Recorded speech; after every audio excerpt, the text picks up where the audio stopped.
এই রমজান মাসে যদি কোনো ব্যক্তি তোমার কাছে হাত বাড়িয়ে দেয় তোমার সামর্থ্য অনুযায়ী, তুমি সে ব্যক্তিকে ফিরে দিও না।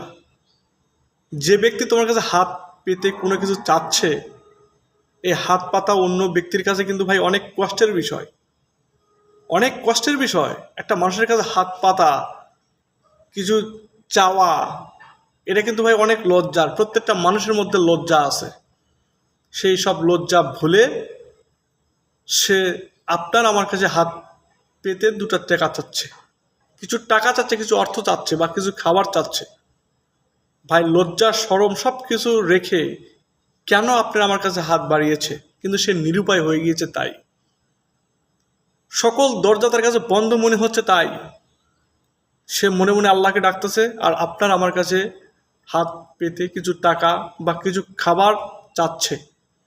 ভাই আপনি কারো কাছে আপনি হাত পেতেছেন কখনো? যদি না পেতে থাকেন, আপনি চেয়ে দেখেন কারো কাছে, যদি কেউ না দেয়, দেখবেন আপনার কাছে কতটা লজ্জার, কতটা কষ্টের মনে হবে। আজকে যে ব্যক্তি আপনার কাছে হাত পেতে কিছু চাচ্ছে, এমন সময় আসতে পারে, আল্লাহ না করুক, আপনারও ওই ব্যক্তির কাছে হাত পেতে কিছু চাওয়া লাগতে পারে।